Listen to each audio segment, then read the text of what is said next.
하루하루를 세상을 살아가는 것이 그것이 사탄 마귀에게 노출된 내 자신인 것을 깨달아야 되는데 어떤 환경이 부닥치면 그걸 새카맣게 잊어버리고 그거에 대해서 맞대응하려고 합니다.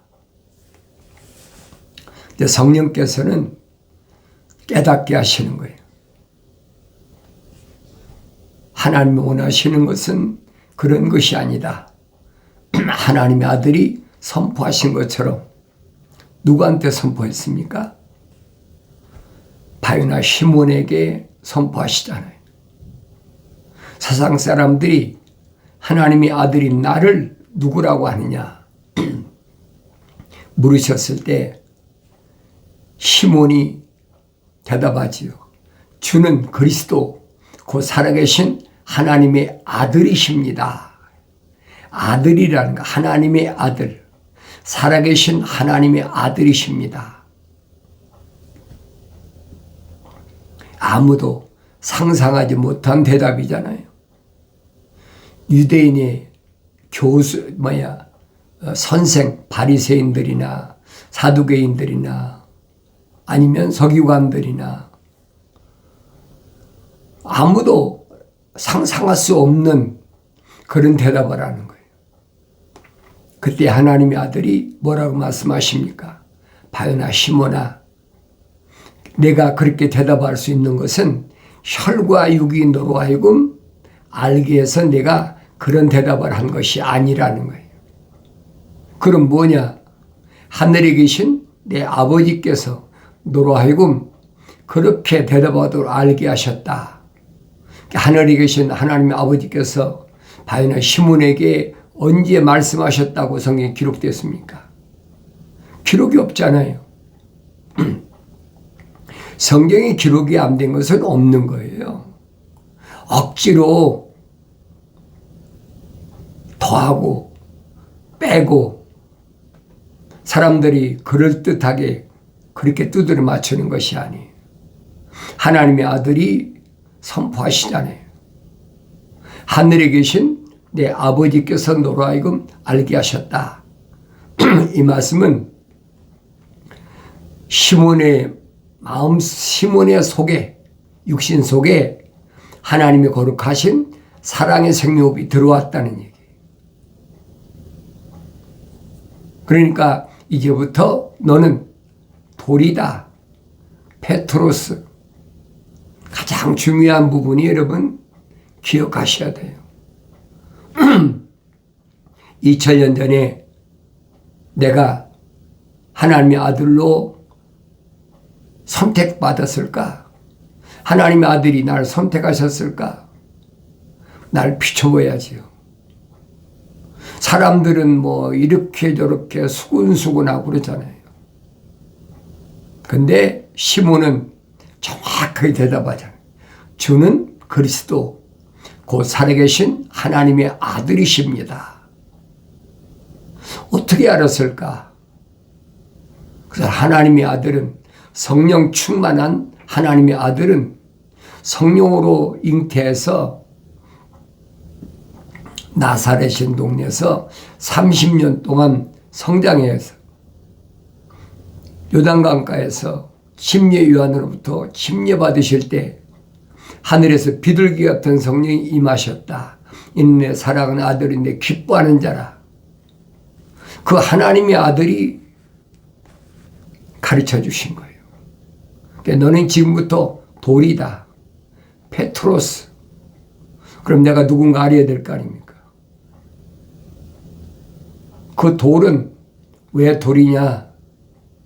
하나님의 아들이 반석이시니까 반석과 돌은 동질성이란 말이에요. 그러니까 그 돌 위에다가 뭘 기록하느냐? 하나님의 계명을 기록하는 거예요.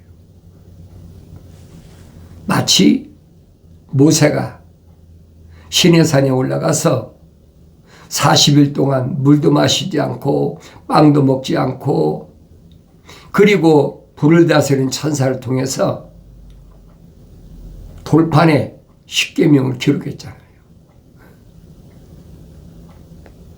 그게 얼마나 중요한가. 그 십계명의 하위법이 율법입니다. 그러니까 계명이나 율법에 어긋난 사람들은 반드시 어디 가느냐? 성막에 와서 제사함을 받아야 돼요. 그래서 내가 항상 말씀드리는 게 계명은 공의다. 공의. 성막은 사랑이라는 거예요. 하나님의 명령은 공의예요. 조금치도 기울어지면 안 되는 하나님의 공의란 말이에요.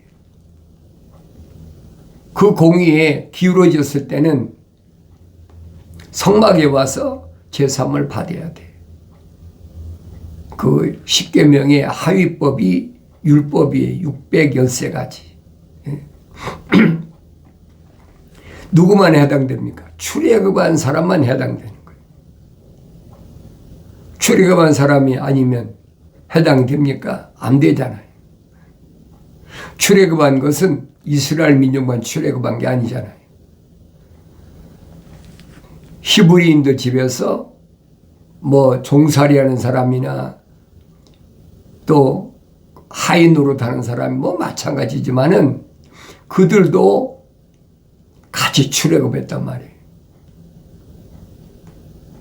그런데 그들이 광야 생활을 똑같이 했는데도 광야 40년을 허송세월 해버린 거예요. 기가 막힌 얘기예요.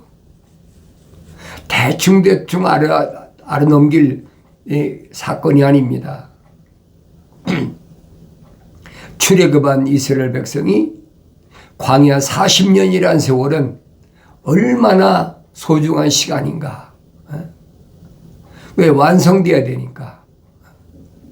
40년 걸리면 뭐하고 50년 걸리면 뭐하고. 가장 중요한 것은 거룩이 완성돼야 된다. 10가지 계명에 어긋나지 말아야 된다. 40년 동안에 무사히 통과된 사람은 여호수아 갈렙 두 사람밖에 없잖아요. 항상 내 여러분에게 말씀드린 거예요. 여호수아 갈렙은 수천 년 전 광야를 통과한 그 사람으로 끝나면 안 된다는 얘기예요. 여호수아 갈렙이 내가 되어야 된다는 거예요. 왜? 그들은 가나안 땅을 다 정탐했잖아요. 정탐하고 가나안 땅이 얼마나 좋은 땅인가, 젖과 꿀이 흐르는 땅이다. 신명기에서 모세가 밝히잖아요. 가나안 땅은 어떤 땅이냐? 거기는 모든 과일이 풍족한 땅이다.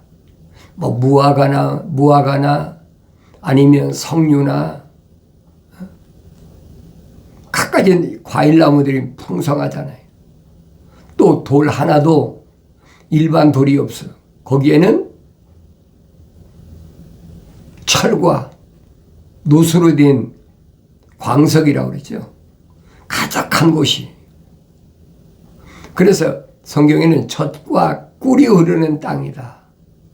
그렇게 설명하고 있잖아요. 그곳을 향해서 가는 거예요. 모든 것이 부족함이 없는 그곳은 어떻게 가느냐? 생명책의 그 이름이 기록된 사람이, 생명호흡이 들어간 사람이 반드시 요단강을 건너가야 돼. 그래야 하나님의 아버지께서 약속하신 땅을 들어갈 수 있는 거예요. 그 요단강은 어떤 곳이냐? 요단강은 야곱이 20년 만에 아버지 집으로 돌아갈 때 반드시 건너가야 할 땅이야. 왜? 거기서 완성돼야 되니까. 그러니까 야곱이 자기 모든 재산이나 스라의 자녀들이나 아내들을 강 건너다 다 남겨놓고 밤이 맞도록 천사하고 요단강가에서 씨름하는 겁니다. 감히 맞도록 씨름했다. 근데 승부가 안 나는 거예요. 그러니까 해가 뜰 무렵 되니까 천사가 놔라. 이제 나 가야 된다. 야곱은 못 놓습니다. 서로 겨루잖아요. 그러다 천사가 야곱의 우묵한 곳 환급뼈를 거기다 차버렸다. 그 위골됐다 성경이 위골됐다 부러졌다는 거예요. 그러니까 쩔뚝발이가 될 수밖에 없는 거예요. 그래도 안 놓는 거예요. 이대로 못 갑니다. 천사가 야곱한테 뭐라 네 이름이 뭐냐? 천사가 야곱을 모르겠습니까? 야곱이라는 이름을 몰라서 천사가 물었겠느냐 이 말이에요. 내 이름은 야곱입니다. 그 이름 가지고는 안 돼. 야곱이라는 이름은 쉽게 말하면 거짓말쟁이, 북다. 이게 북다는 의미를 잘 알아야 돼. 거짓말이 꽉 찼다. 사기꾼, 도둑놈, 거짓말쟁이. 그게 야곱이란 이름이란 말이에요. 그런데 야곱은 어머니 태했을 때 분명히 천사가 와서 리브가한테 야곱이 어머니한테 설명해 주잖아요. 내가 야곱은 사랑했고 에서는 미워했다. 야곱은 사랑했다는 말은 하나님의 거룩한 사랑의 호흡이 들어간 사람이라는 얘기예요. 그럼 내가 주시해야 될 거 아닙니까?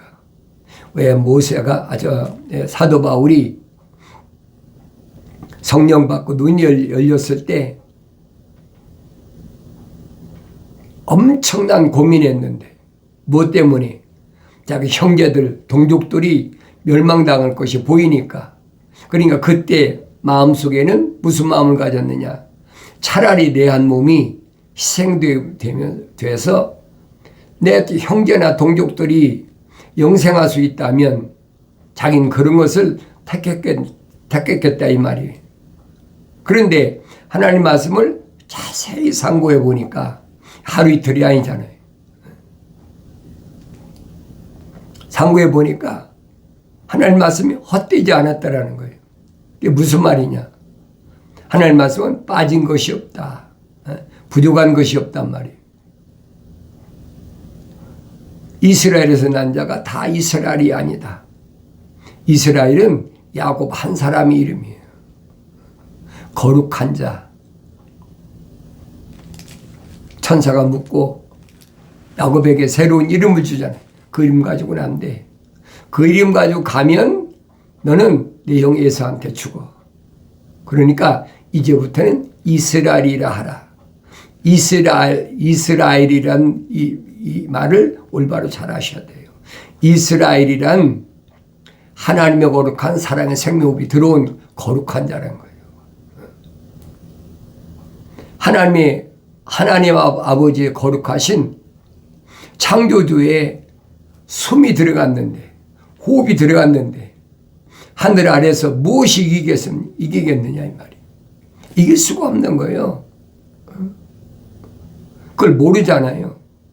그 모를 때는 뭐 별하별짓 다 하죠. 거짓말도 하고, 남 때리기도 하고, 자기 마음이 안 들면 폭행도 하고, 살인까지 하고, 또 육신적으로는 간음도 하고, 별짓 다 하잖아요.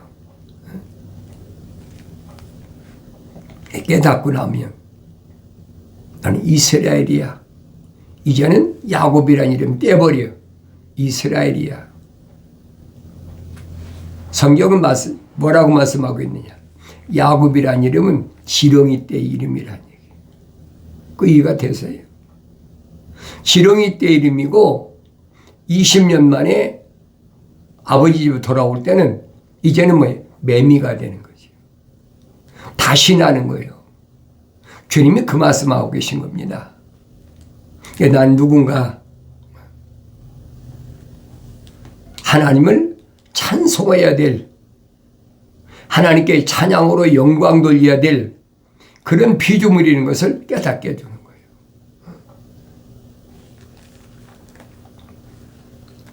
무적이잖아요. 유일하게 자기를 죽이려고 400명의 군사를 끌고 오던 형 에서 자연인이죠. 오히려 목을 끌어안고 눈물을 흘리며 화해하잖아요. 그 모습을 올바로 보여야 된단 말이에요. 세상과 타협하라는 얘기가 아니에요, 여러분. 그러니까 하나님의 아들이 시몬을 선택해가지고 넌 지금부터 돌이다. 내가 이 반석 위에 내 교회를 세우겠다. 교회란 말을 올바로 하셔야 돼. 에클레시아란 말은 부르심을 받고 선택된 자들이에요. 부르셨으면 이제 선택을 해야지요. 선택했으면 그 다음에 뭐 영원롭게 된다. 성령 받아야 완성된다는 거예요. 그 과정을 사도 바울이 자세히 설명하잖아요. 부르시고 선택하시고 택하시고 영원롭게 하셨다. 하나님의 아들로서의 완성하게 됐다는 거예요. 성경 전체가 그 말씀이에요. 그런데 사탄 마귀가 성령 받은 하나님의 아들을 광야에서 달라붙어 가지고 가장 어려운 약점을 물고 늘어지잖아요. 네가 하나님의 아들이거든 이 돌들로 떡을 만들어라. 빵을 만들어라. 40일 동안 금시간 육신을 가진 하나님의 아들이 얼마나 힘들겠어요. 아니 오병이어의 기적 행하시는 분이 그 돌 가지고 떡을 못 만들겠습니까? 그게 전제를 붙이자니 내가 하나님의 아들이거든. 마귀가 몰랐겠어요? 아는데 그게 시험이란 말이에요. 사도들이 그랬잖아요. 하나님은 피조물을 시험하시는 하나님이 아니시다. 시험을 받으시지도 않고 시험하시는 분도 아니야. 착각하지 말라니까. 그러니까 사탄 마귀가 누구만 골라서 시험하느냐. 하나님의 거룩한 생명책에 이름이 기록된 사람을 성령 받아 완성된 사람은 끊임없이 달라붙는 거예요. 어떻게 해서라도 넘어뜨려 보려고. 사드락과 메삭 아벳느고를 느부갓네살이 공갈 협박하는 거 안 봤습니까? 이 신상에 절하지 아니하면 용광로 속에 집어넣겠다. 용광로 속에 들어갈 거냐 아니면 신상에 절할 거냐 둘 중 하나를 선택해야 돼. 진퇴양난이잖아요. 사드락 메삭 아벳느고가 무슨 얘기를 합니까? 우리는 어떤 경우도 왕이 신화평에 세운 금신상에 절할 수가 없습니다. 왜? 나를 창조하시고 부르신 하나님 아버지는 위대하신 분, 그보다 큰 분이 없으신데 그분 위에 다른 것에 절하지 말라. 다른 걸 또 따르지 말라. 그런 형상을 공중의 새나 땅의 짐승이나 땅의 물속에 있는 물고기나 형상을 만들지도 말고 그것들을 경배하지도 말라고 그랬는데 내가 하겠느냐 이 말이에요. 느부갓네살이 지금까지 절하는 거 내가 다 용서할 테니까 이제라도 하라. 타협하잖아요. 과거 다 용서할 테니까 이제라도 하라는 거예요. 새 청년은 뭐라고 그럽니까? 설상 하나님께서 우리를 이 용광로에 넣는 것을 구해내지 않으셔야 한다 하더라도 우린 잘할 수가 없습니다. 그러니까 느부갓네살이 화가 머리까지 돌아서 7배나 뜨겁게 하라. 용광로에 집어넣어 버리잖아요. 나는 누군가? 하나님의 계명이 새겨진 사람인가 아닌가? 자신을 돌이켜보길 바랍니다.